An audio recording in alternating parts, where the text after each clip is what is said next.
2020 সালের মাহে রমজানের প্রথম জুমা। গত জুমাবার ছিল 29 শাবান। শনিবার থেকে রোজা শুরু হয়েছে, আজকে শুক্রবার। তো এই জুমাবারটা শুক্রবারের জুমা। এক তো রমজান মাস, ফজিলতের মাস। এক তো জুমার দিন, ফজিলতের দিন। জুমার দিন হলো সাপ্তাহিক মুমিনের ঈদের দিন, আর বাৎসরিক ঈদ দুইটা, ঈদ উল ফিতর, ঈদ উল আজহা। আল্লাহ তাআলা প্রত্যেক বস্তুর ভিতরে, প্রাণীর মধ্যে কিছু ব্যবধান রাখছেন, কাউকে বড় কাউকে ছোট। বলে মানুষ যে হাতের আঙ্গুলও এক সমান না। আল্লাহ পাক তার মাখলুকাত, সৃষ্টি জগৎ, রাত, দিন, মাস, মানুষ, ফেরেশতা, জিন, সব জাতির মধ্যে ব্যবধান রাখছেন। ফাজ্জালা জামানান আলা জামান ওয়া মাকানান আলা মাকান। কিছু রাতকে আল্লাহ পাক অন্য অন্য রাত থেকে উত্তম বানাইছেন। কিছু দিনকে আল্লাহ পাক অন্য অন্য দিবস থেকে উত্তম বানাইছেন। কিছু মাসকে আল্লাহ পাক অন্য অন্য মাস থেকে উত্তম বানাইছেন। মানুষের মধ্যে আল্লাহ কাউকে শ্রেষ্ঠতা দান করছেন। ইন্না আকরামাকুম ইনদাল্লাহি আতকাকুম। মানুষের ভিতরে আম্বিয়া কেরাম সকলের শ্রেষ্ঠ মানুষ। নবীদের ভিতরে সৈয়দুল আম্বিয়া ওয়াল মুরসালিন, তিনি মহান শ্রেষ্ঠ, সবার থেকে শ্রেষ্ঠ। আম্বিয়া নবীদের পরে সাহাবা, সাহাবাদের জামাত বাকি পৃথিবীর সমস্ত মানুষের থেকে শ্রেষ্ঠ। সাহাবাদের পরে তাবিনের জামাত অন্যদের থেকে শ্রেষ্ঠ। আবার অন্য অন্য মানুষের মধ্যে ফকিহ, মুফতি, আলেম, সাহেবে কোরআন, কোরআনওয়ালা, এদেরকে আল্লাহ পাক শ্রেষ্ঠ মর্যাদা দিয়েছেন। এইভাবে আল্লাহর নিজাম পদ্ধতি হলো ব্যবধান রাখা, কাউকে কারো উপরে শ্রেষ্ঠতা দেওয়া। সমস্ত মাসের ভিতরে শাহরু রমাদান, রমজান মাসটা 12 মাসের মধ্যে সমস্ত মাসের থেকে শ্রেষ্ঠ মাস। কেন? কোরআন বলে শাহরু রমাদান আল্লাযী উনজিলা ফীহিল কোরআন। এই মাসের শ্রেষ্ঠতা কারণ কোন এই মাসটার মধ্যে তার ব্যক্তিগত সত্তাগত শক্তিতে, গুণাবলীতে রমজান শ্রেষ্ঠ হয় নাই। রমজান মাসের সত্তাগত কোনো শ্রেষ্ঠত্ব নাই। অন্য মাস যেমন রমজানের মাসও তেমন। কিন্তু এই রমজান মাসে একটা জিনিস যুক্ত হয়েছে, উনজিলা ফীহিল কোরআন। এই মাসে আল্লাহ পাক কোরআন নাজিল করেছেন। কোরআন নাজিল করার কারণেই কিন্তু এই রমজান মাস সমস্ত মাস থেকে শ্রেষ্ঠ মর্যাদা লাভ করেছে।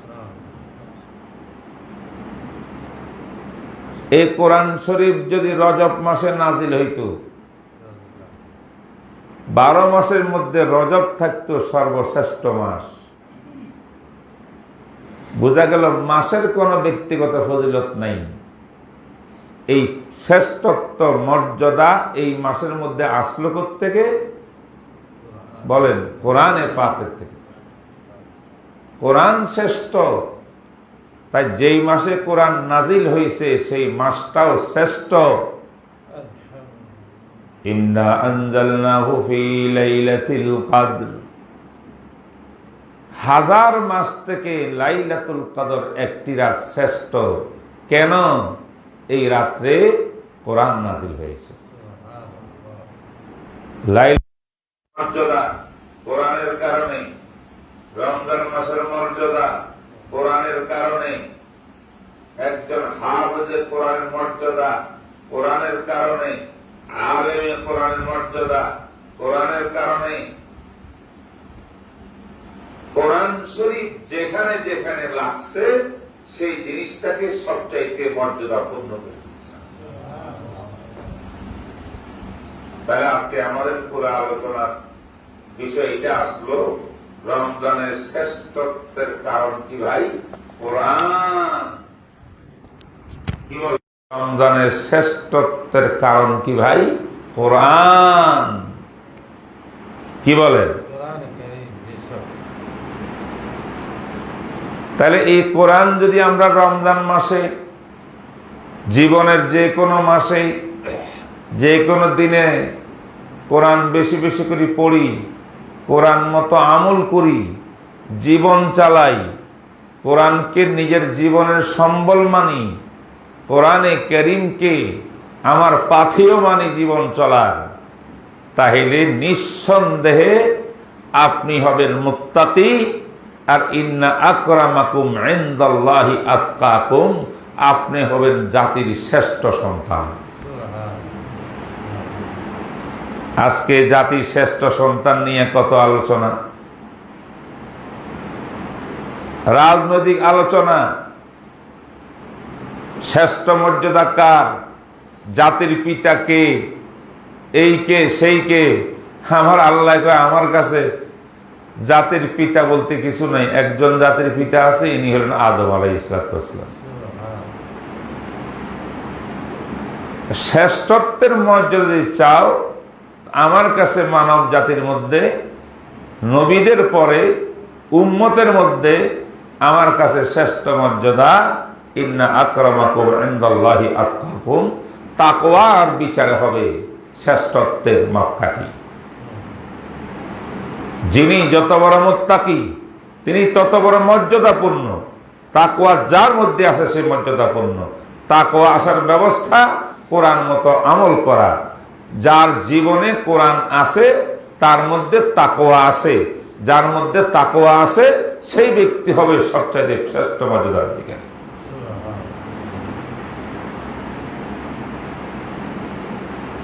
আর এই তাকওয়াটা অর্জিত হওয়ার একটা বড় উপকরণ হলো রমজানের রোজা। রোজার মধ্যে ফরজ কটা জানেননি? রমজানের রোজার ফরজ কয়টি? 3টি ফরজ। শবে সাদেক থেকে শুরু করে সূর্য অস্ত যাওয়া পর্যন্ত খানা বর্জন করা ফরজ, যে কোনো খাবার বর্জন করা, ওষুধ বড়ি বর্জন করা ফরজ, পানি দ্রব্য, পণ্য দ্রব্য পরিহার করা এই টাইমের মধ্যে ফরজ, স্ত্রী সহবাস করা এই টাইমের ভিতরে বর্জন করা ফরজ। 3টা জিনিসকে বর্জন করার নাম রোজা। রোজার মধ্যে 3 ফরজ। খাওয়া দাওয়া করা যাবে না, পান করা যাবে না, স্ত্রী সহ করা যাবে না। টাইম কত? শবে সাদেক থেকে সূর্য অস্ত যাওয়া পর্যন্ত। বিভিন্ন ধর্মের জাতি, ঐশী ধর্ম, আসমানি ধর্ম, ইহুদি ধর্ম, খ্রিস্টান ধর্ম, আসমানি সমস্ত ধর্মের ভিতরে আল্লাহ পাক রব্বুল আলামিন রোজা ফরজ করেছিলেন। ঐশী বাণী ছাড়া, ঐশী ধর্ম ছাড়া মানুষ যারা নিজেরা ধর্ম বানাইছে না কিছু, হিন্দু ধর্ম, বৌদ্ধ ধর্ম, জৈন ধর্ম, তারপরে জারাতুস ধর্ম, বাবিলিয়ান ধর্ম, তারপরে অনেক ধর্ম আছে দুনিয়াতে। এইগুলা কিন্তু ঐশী ধর্ম না, এইগুলা নিজেরা কতগুলা প্রথা বানাইয়া এটাকে একটা ধর্ম বানাইছে। আপনি আশ্চর্য যাবেন, ধর্ম ঐশী ধর্ম হোক অথবা মানুষের বানানো ধর্ম হোক, প্রত্যেক ধর্মের ইতিহাস পড়লে আপনি দেখবেন প্রত্যেক ধর্মের ভিতরে রোজা আছে। কি আছে? রোজা ইতে আছে। হিন্দু ধর্মের 24টা রোজা আছে পুরা বছরে তাদের। আর বৌদ্ধ মিয়া তো, গৌতম বুদ্ধ তো রোজা রাখতে রাখতে জীবন কাটাই দিল সে বড় পাদ্রী হওয়ার জন্য। তো কোন কোন ধর্মে এমন আছে, এমন কঠিন জৈন ধর্মের মধ্যে, যে কেউ যদি পাদ্রী হইতে চায়, বড় বুজুর্গ হইতে চায়, তাইলে 160 দিন 3 চিল্লা রোজা রাখতে হবে। এবং রোজা রাখবে, জিহ্বার মধ্যে কাঁটা ঢুকাই দিবে একটা, কাঁটা ঢুকাইয়া জিহ্বা বন্ধ করে দিবে, যেন ইচ্ছা করলেও মুখে কিছু না ঢুকে, রোজা রাখাইতেছে। এবং তারা রোজা রাখাকালীন 160 দিনের ভিতরে দুনিয়ার কোনো কাজ করতে পারবে না, শুধু মন্ত্র জপবে, গীতা জপবে, মন্ত্র জপবে। এইভাবে 160 দিন পর্যন্ত যদি রোজা রাখতে পারে, না খাইয়া থাকতে পারে, যে মাঝখানে একটু ডিস্টার্ব হয়ে যায়, একটা ভাঙ্গি যায়, তাহলে আবার 160 দিন রাখতে হবে কাফারা। তাহলে একটা লোক 160 দিনে 3 চিল্লা দিলে সে একটা বড় দেবতা হয়ে যাবে। হিন্দু ধর্মের মধ্যে আছে এটা। এটা দেবতা বড় হওয়ার জন্য রোজা। পাবলিকের জন্য রোজা কেমন জানেন? পাবলিকের জন্য রোজা হইল, এটাকে একটা নাম দিছে, যে তারা সূর্য ডুবে যাওয়ার পর থেকে রোজা আরম্ভ হয়ে গেছে। ইফতারের মুহূর্ত থেকে কি রোজা, খাওয়া দাওয়া পানাহার বর্জন করতেছে। করতে করতে সকালে সূর্য যখন উদিত হচ্ছে, সূর্য যদি চকচক ঝকঝক করে উদিত হয়, কোনো মেঘলা আকাশ না হয়, তাহলে কিছু খাওয়া দাওয়া যাবে, ইফতার করবো তারা। সূর্য উঠার পরে ইফতার করবো।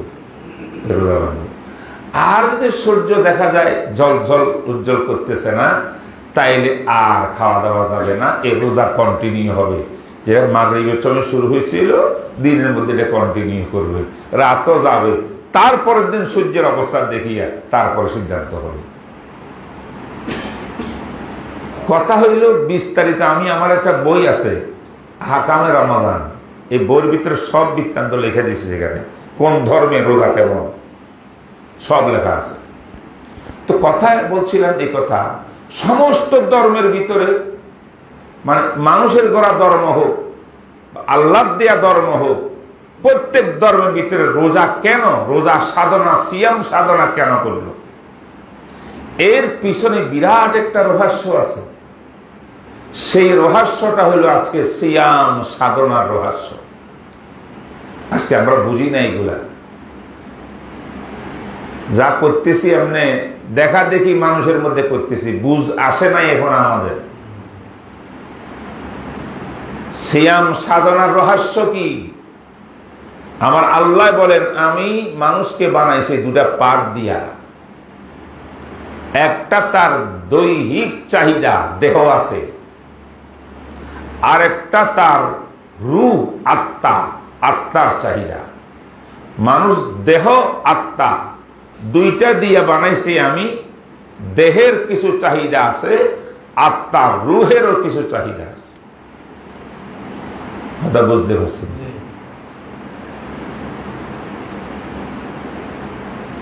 এই দুইটার ভিতরে ব্যালেন্স রাখা লাগবে।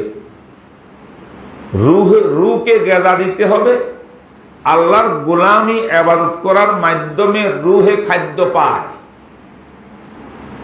বুঝলেন না এই কথা? আর দেহে খাদ্য পায় কাচ্চি বিরিয়ানি আর ভালো করে খাওয়ার মধ্যে দেহ খাদ্য পায়। দুইটার দুই গেজা। তবে রূহ দুইটা, দুই রকমের রূহ আছে। একটা জৈবিক রূহ, মানে যে রূহ থাকলে মানুষ জীবিত থাকে, আর একটা হলো আসল রূহ, যে রূহ থাকলে মনুষ্যত্ব বিদ্যমান থাকে। সুবহানাল্লাহ বলেন, সুবহানাল্লাহ। রূহ কয়টা? যে রূহ থাকলে মানুষ বাঁচা আছে, মরে নাই বলে। কুকুরও তো, কুকুরের মধ্যে তো একটা জৈবিক রূহ আছে, আছে না? রূহটা চলে গেলে কুকুর মারা। গরুর মধ্যে রূহ আছে, সমস্ত প্রাণীর মধ্যে রূহ একটা আছে, এটাকে রূহে হায়ওয়ানি বলা হয়। রূহে সমস্ত প্রাণী বেঁচে থাকার জন্য একটা আত্মা আছে, তার নাম রূহে হায়ওয়ানি। কিন্তু এইটা আল্লাহর কাছে এত বেশি দামি না। আল্লাহ বলেন এই রূহে হায়ওয়ানির পরে আরেকটা আত্মা আছে, সেটা রূহের রূহ, আত্মার আত্মা, মহা আত্মা।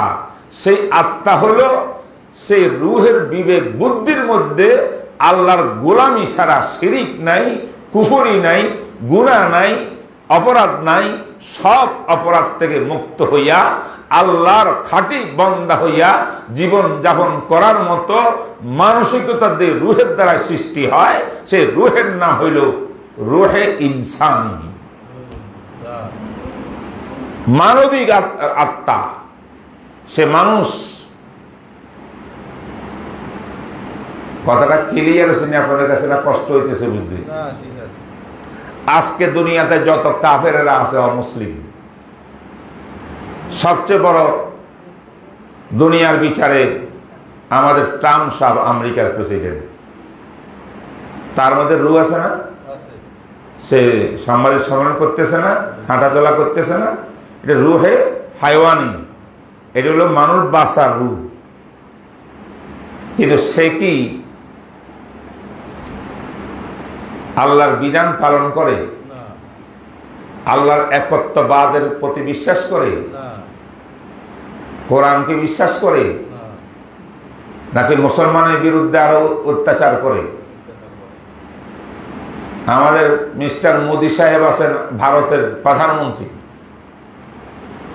এমন লকডাউন, এমন একটা করোনা ভাইরাসের আক্রমণের সময়ও এখনো ভারতে মুসলমানদের উপর নির্যাতন বন্ধ রাখা হয়নি, চলতেছে মুসলমানদের উপর। তার ইশারায় রূহ তো আছে, এটা রূহে হায়ওয়ানি, পশুত্বের রূহ, মনুষ্যত্বের রূহ এইটা নয়। মনুষ্যত্বের রূহ আরেক জিনিস। যার কাছে মনুষ্যত্বের রূহ আছে সেই ব্যক্তিটা আল্লাহর বিধানের বাইরে কিচ্ছু করতে পারে না, জুলুম করতে পারে না, অত্যাচার করতে পারে না, মানে হক নষ্ট করতে পারে না।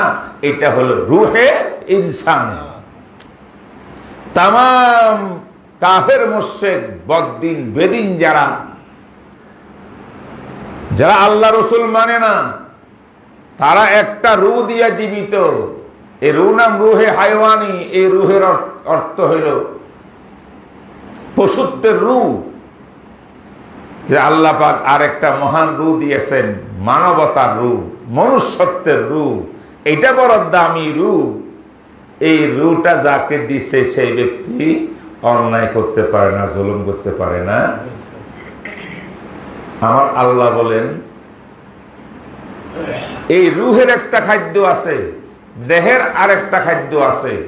তুমি 11টি মাস রোজা না রাখিয়া দিনও খাইছো, রাত্র খেয়েছো, ইচ্ছা মতো খেয়েছো, যখন যা মন চেষ্টা খাইছো, খাইতে খাইতে খাইতে খাইতে তোমার দৈহিক চাহিদাটা এত বেশি পূরণ হয়েছে। এখন দেহ রূহের উপরে, মানবিক রূহের উপরে উন্নতি লাভ করছে। দেহ যদি উপরে চলে যায়, রূহ যদি তোমার নিচে নেমে যায়, ব্যালেন্স না থাকে, তাইলে তোমার উদাহরণ হবে পশুর মতো। পশু যেমন, তুই মানুষ হইয়া একজন পশু কাতারে চলে যাবা। লাহুম কুলুবুন লা ইয়াফকাহুনা বিহা ওয়া লাহুম আযানুন লা ইয়াসমাউনা বিহা। কান আছে শুনে না,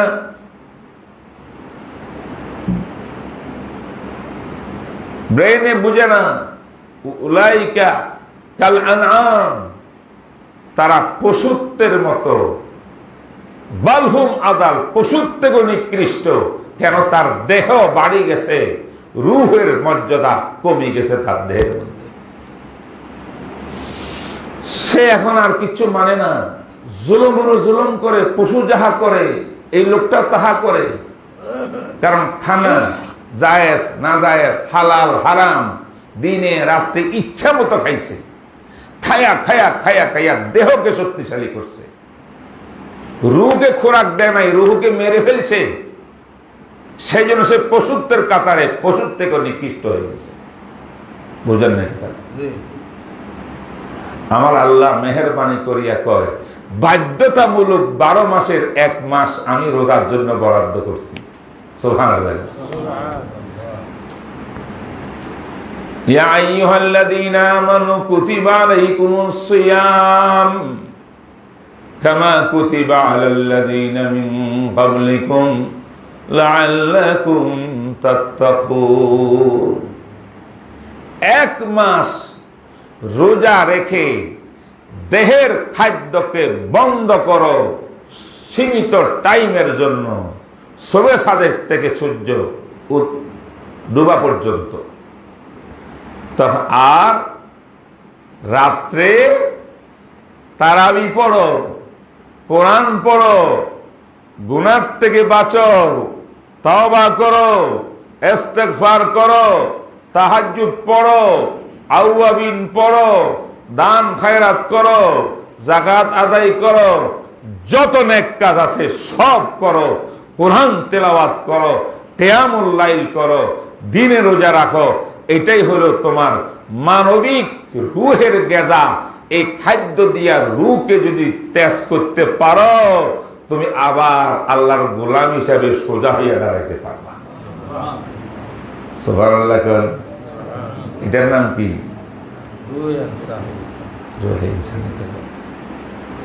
রূহে ইনসানের গেজা খাদ্য। এই জন্য রোজা আল্লাহ ফরজ করছেন। তাই প্রত্যেক ধর্মের ভিতরে রোজার একটা সিস্টেম বানানো চূড়ানো, তাদের মত একটা রোজা সিস্টেম আছে। কেন?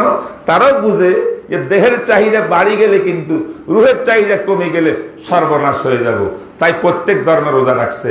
তাই আমার আল্লাহ শাহরুর রমাদান, এই রমজান মাসে রোজা দিয়েছেন। কেন? কি জন্য ভাই?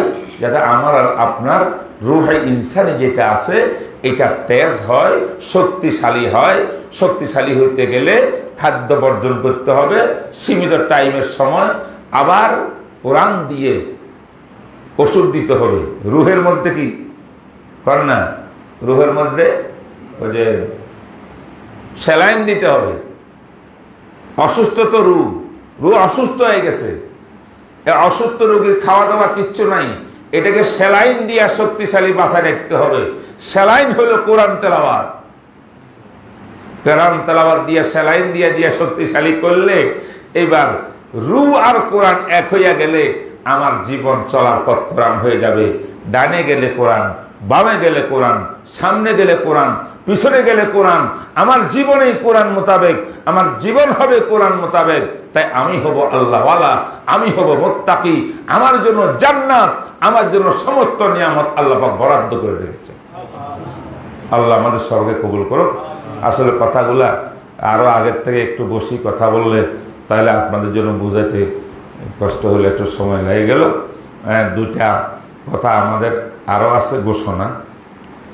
একটা ঘোষণা হইল, অনেকে যাকাত দিচ্ছেন। রমজান মাস অনেক মানুষের যাকাতের জন্য বরাদ্দ করে থাকে, ফজিলত বেশি। অন্য মাসে দেওয়ার থেকে রমজানে দেওয়ার ফজিলত বেশি। তা আসলে তো মূলত যাকাত দেওয়ার বিধান হইল আপনার যেদিন নেশাবের মালিক হয়েছেন, পরের বছর ওই দিনটা আসলে আপনি যাকাত আদায় করবেন। দুনিয়ার সমস্ত মানুষ কি রমজান মাসের নেশাবের মালিক হয়েছিল? কি করেন আপনাদের যারা যাকাত দেন, আপনার কি বড় লোক হচ্ছেন যেদিন যাকাত দেওয়ার মতো মাল আপনার কাছে প্রথম যেদিন হয়েছে মালিকানায়, সেটা কি রমজান মাস ছিল? হয়তো কারো কারো ছিল, অনেকের ছিল না। আমরা করলাম কি, আমরা সবাই আসিয়া রমজান মাসকে ঠিক করছি। ফরজ যখন হইল হোক, আমি নেশার মালিক কখন হয়েছে জানি না, পুরা জানাও নাই। জানা থাকলেও আমি জাকাত দিব রমজান মাসে, এটা বরাদ্দ করে রাখছি না আমরা। কথাটা বুঝছেন কিনা? আচ্ছা ঠিক আছে, প্রথম ভুল করলো, সামনে আর ভুল করিয়েন না।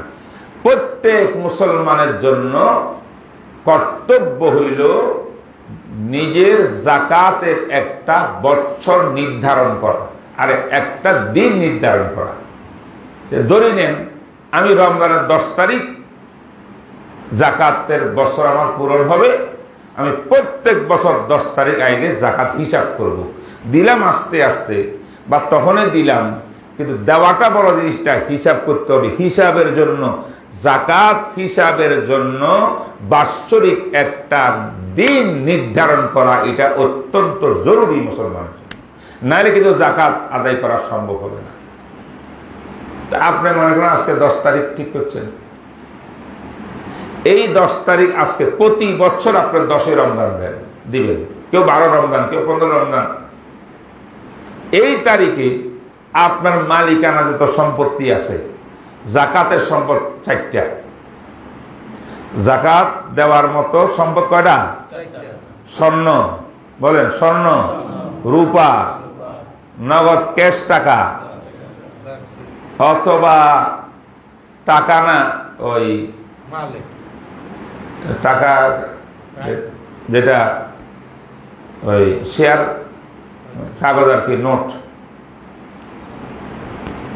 কাগজের মধ্যে সঞ্চয়পত্র, সঞ্চয়পত্র 3। 4 নম্বর হইল ব্যবসার মাল। কিসের মাল? ব্যবসার মাল। আরো একটা ছিল গবাদি পশু। ওই রকম গবাদি পশু আমার দেশে হয় না, এটা বলারও তেমন দরকার হয় না। স্বর্ণ, রূপা, নগদ টাকা অথবা কাগজের টাকা, সঞ্চয়ীয় টাকা, সঞ্চয়পত্র, দুইটা মিলিয়ে 1। আর ব্যবসার মাল। এই 4 প্রকারের মালের মধ্যে নিজের প্রয়োজনের অতিরিক্ত 4 প্রকারের মালে কি পরিমাণ সম্পদ আছে, এটার মূল্য ধরলে আজকের মার্কেটে 42,000 টাকার মতো আপনার সম্পদ থাকে এই 4 বস্তুর মধ্যে। কিন্তু অন্য বস্তু আপনি ধরবেন না, অন্য কোনো বস্তুর উপর জাকাত আসবে না, তাইলে আপনি জাকাত দেওয়াটা ফরজ, আপনি জাকাতের নেশাবের মালিক হয়ে গেছেন।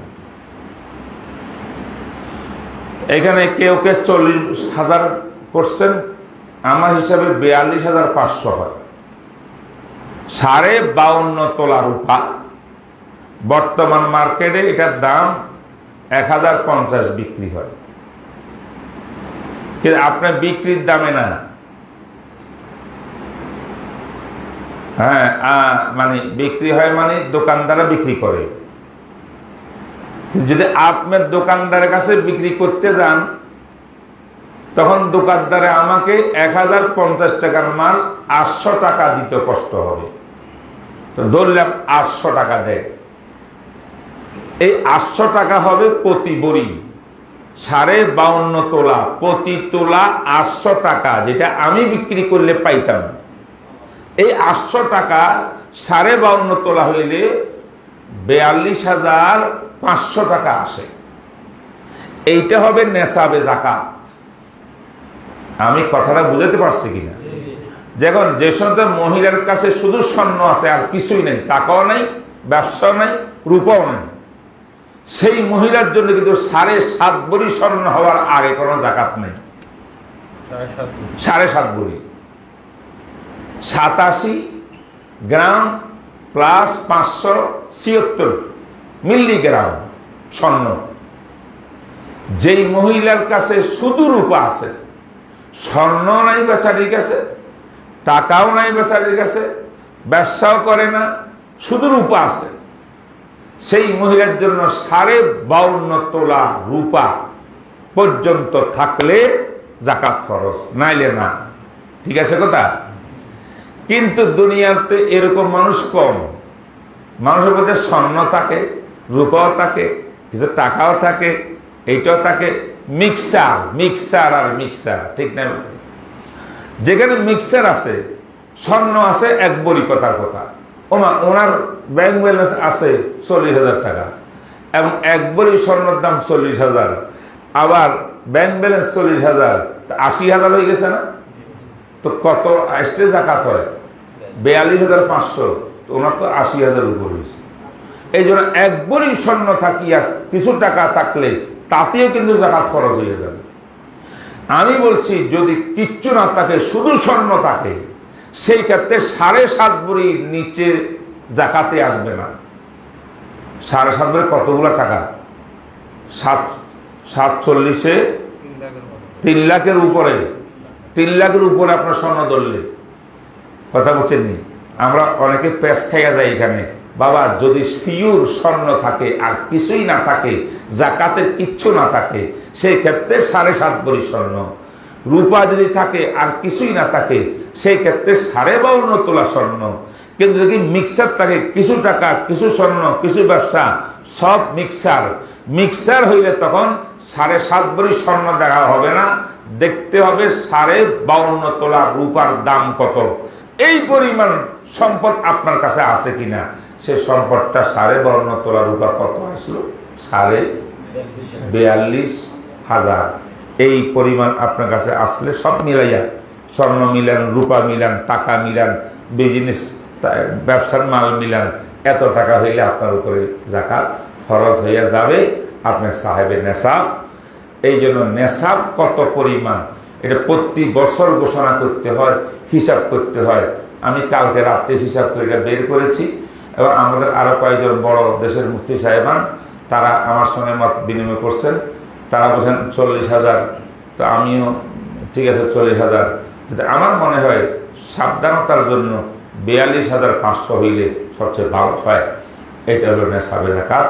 আর ফিতরার নেশাবের জন্য আগামী শনিবার রোববার আমাদের মিটিং আছে মুফতি বোর্ডের, সেখানে আমরা ঠিক করব। আবার সোমবারে ইসলামিক ফাউন্ডেশনের বৈঠক আছে, ইসলামিক ফাউন্ডেশনে বসিয়া আবার ঠিক করব সেটা ফিতরা কত দিবেন, কত আসবে, এটা ইনশাআল্লাহ আগামী সোমবারের মধ্যেই আপনারা পেয়ে যাবেন। আমি এখনো বলতে পারি, বলার দরকার কি, যেহেতু মিটিং করবো সামনে, এই জন্য। তো জাকাতের নেশাবটা বলে দিলাম। এই জাকাত আমরা দেব, জাকাত বেশি বেশি মাদ্রাসার মধ্যে দেব, দ্বীনি প্রতিষ্ঠান এর মধ্যে, কারণ লক্ষ হাজার হাজার দ্বীনি প্রতিষ্ঠান আজকে মহা সংকটের মধ্যে আছে।